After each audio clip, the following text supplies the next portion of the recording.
The mind wants to grab onto anything it can.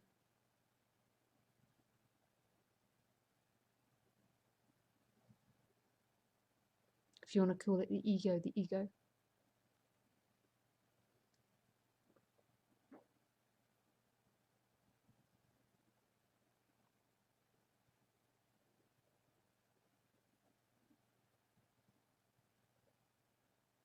It will even use all spiritual concepts, ideas, to grab onto life.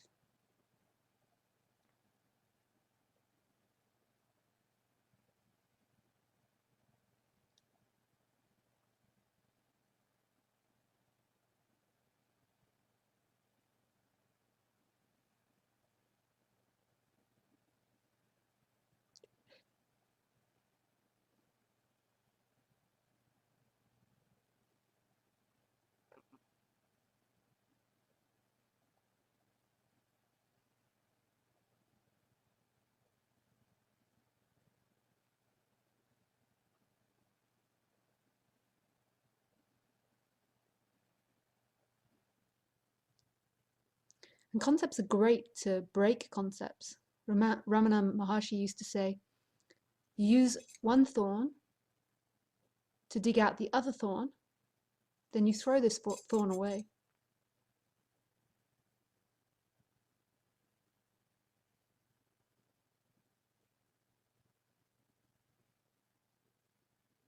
This isn't about becoming clever. This isn't about knowing. In all honesty, it's about becoming a bit of a bozo, really.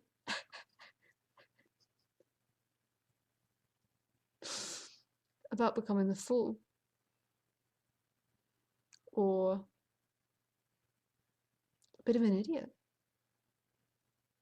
Because when all thought is let go of, or when all thought, it's not all thought goes, thinking still happens. But when the attachment to the thoughts, when they're not taken as serious anymore, they're just taken for what they are as thought. What is there to know? There is just this moment. There's just awareness. And life is just happening. And there's no intellectual ideas or commentary on life. It's just simply this. You're just simply watching life happening. And thinking in that life happening can be used. You need to work out a sum. You need to think about what you're going to say to somebody or something like this. But it's not your interpretation of the world anymore. The interpretation of the world goes, and the just is this, just watching what's happening.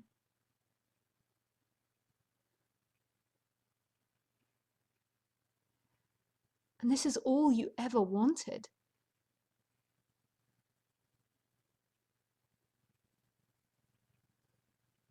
But people get into this subject, especially non-duality, and they want to stay in that mind activity. They want to stay in the intellectual debates. There is no I, there is an I, there is no self. Consciousness is all, whatever those dialogues are. And that wanting to stay in that intellectual interpretation of the teaching is staying in mind and staying in ego. I like to say mind rather than ego. I don't know why, but this is my preference. But I know a lot of people would interpret mind as just thinking. When I say mind, I mean the thoughts, which are thinking, but also manifesting physically in the body. So when you have a thought, you also feel it as well. It's accumulation of your past thoughts and future projections.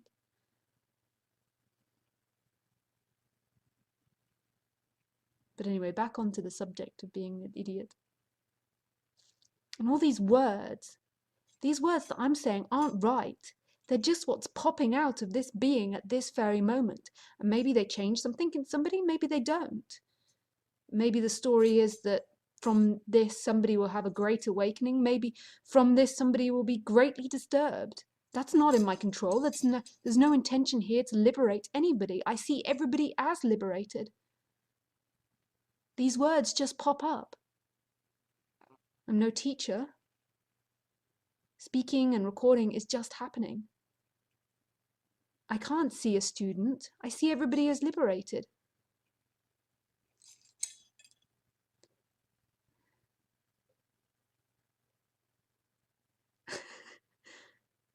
You become the stupid lover.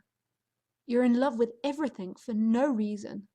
You're not in love with something because it gives you something, because it's done something for you. You're in love with something because it is, not because of some intellectual interpretation of the situation. Because it is. You're in love with what's happening, always, even if what's happening is supposedly to the ego or to the mind terrible. Even if it's watching a kangaroo die, you're still in love with it. Not that you might not have the urge to go and help the kangaroo or do some energy work to make it easier for the kangaroo. But everything that's happening, you're divinely in love with for no reason other than it is. It's only the mind, it's only the ego that ever tells you there's something wrong. And how do we know this? Because it's something we think, and we feel like we feel it too, because the thought then manifests as a feeling. So, oh, this is wrong, this shouldn't be happening.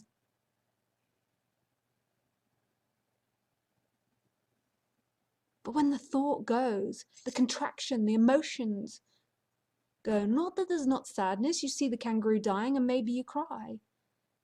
You still feel.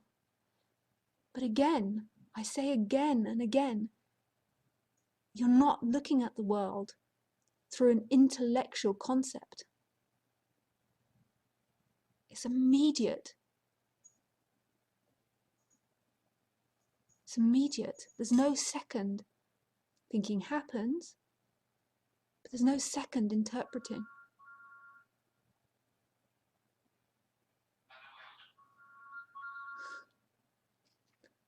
It's my phone going, I don't know if you can hear it. Saying, Anna Weldon. The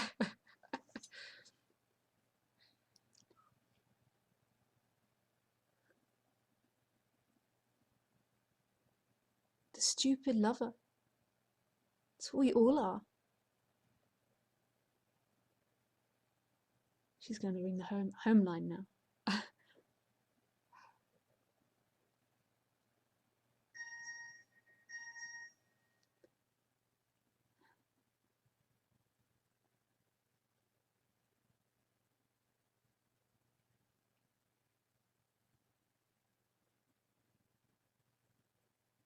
There is nothing to suffer about.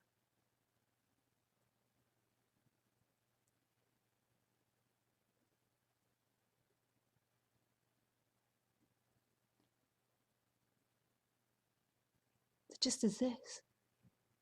What's happening?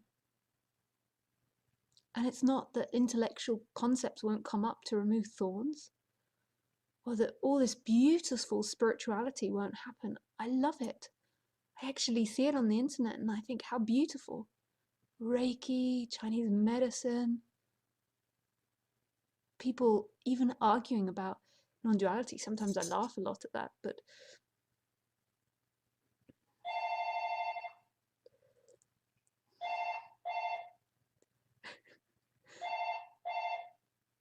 hello, Anna.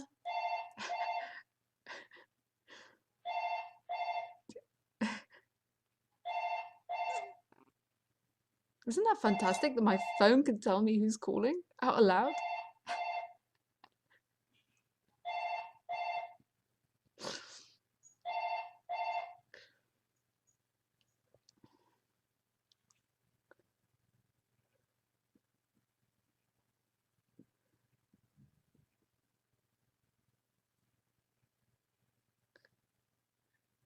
This isn't saying you just sit on a sofa all day. Action happens. Saving the planet might happen. I'm not saying it's right or wrong, because that would be another thought. It just is. It's when you attach to, this is the right way. This is right. That's when it's egoic. I was with a lady at work the other day who was a clairvoyant, and all afternoon she was having readings for me, and it was beautiful. All this stuff coming out. It was beautiful. This moment rejects nothing. Might walk away from situations.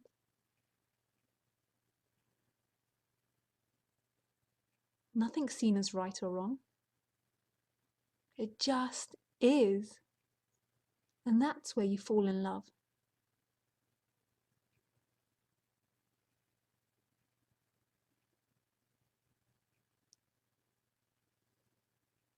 Anyway, I shall go and call Anna well done back. I find it hilarious that my phone speaks to me like this.